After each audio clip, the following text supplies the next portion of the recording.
Hey everybody, Economic Ninja here. I hope you're doing great. Well, the world is collapsing and we are witnessing it like crazy. China, Japan, UK, and there's more currencies that are about to collapse, right? They're all crashing.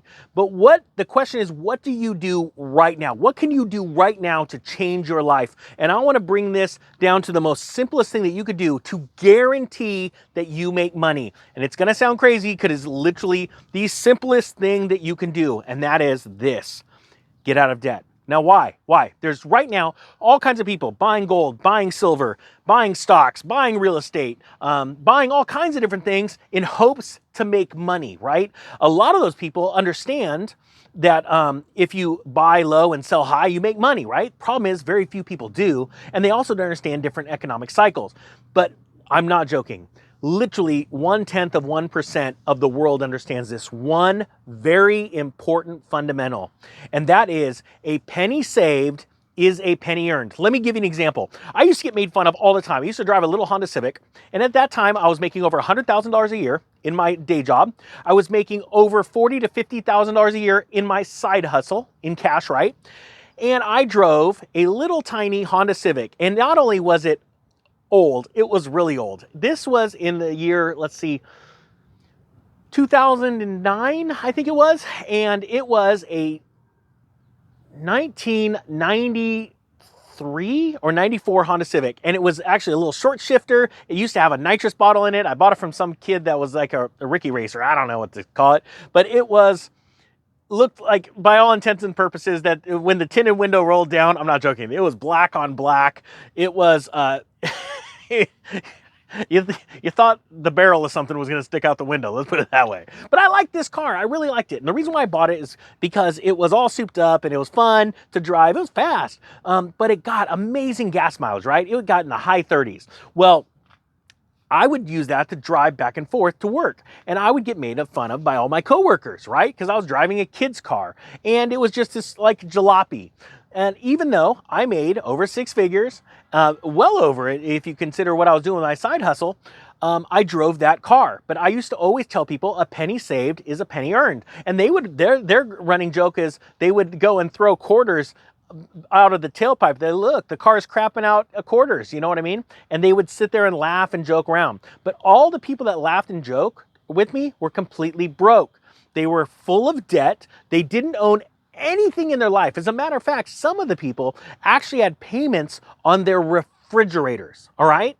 So they looked like they were fancy, but they didn't have a dime to their name. And what was crazy is when I bought that car, and I paid cash for that one, but I sat down and I said, you know, just the savings. I looked at all of my coworkers' vehicles and how much MPG they were getting, right? Their miles per gallon.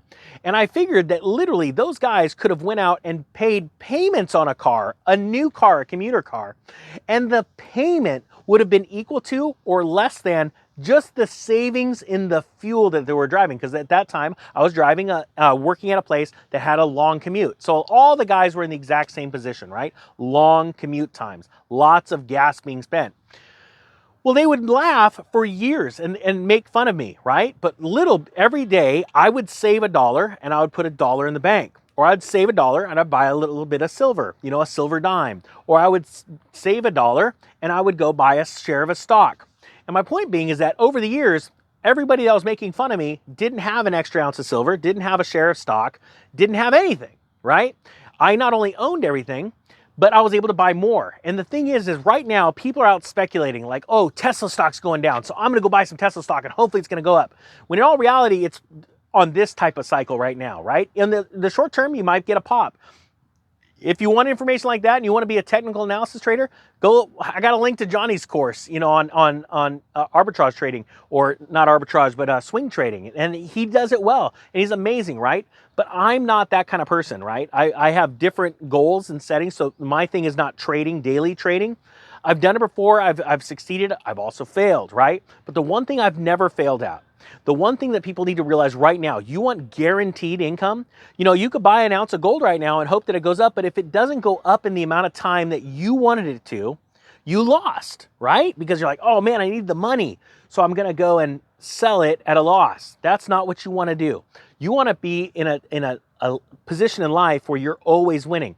Well, how you do that is you understand that when you save a penny, you are now worth a penny more. But it's even bigger than that. See, when you get out of debt, let's say that your monthly debt payments are $1,000. And out of that $1,000, 900 of it, let's say, is principal. I'm just making up numbers. And $100 of that goes to interest. It's not that you're only saving on the interest payment, you're saving on the actual debt payment. So you're literally putting $1,000, once you pay it all off and you don't get back into debt, while you're debt free, you are taking that $1,000 and putting it back into your pocket. You are now making $1,000. But not only that, you have the option of scaling back at work and freeing up your mind for greater ideas and a larger vision for your own life. That's the thing you need to realize. So many people are bogged down with daily work and the daily grind because they're just keeping up their head above water, just making the minimum payments on that debt. And you've got to get out of that. And what it does is it kills your human creativity, and you don't want that. You want to be completely out of water and then being able to take advantage of great opportunities. You need your mind freed up and your pocketbook freed up. Those are very, very important things. There's a lot of stress for people that have a lot of debt. And I want people to be out of stress to be able to take care of opportunities that are, take advantage of opportunities that are coming. All right, guys, I hope you got something out of this. If you've gotten completely out of debt or you're working on it right now, please put it down in the comment section, because your testimony is how other people are going to overcome. And it's very important that people know that they're not alone. All right, guys, that being said, thank you so much. And the Economic Ninja is out.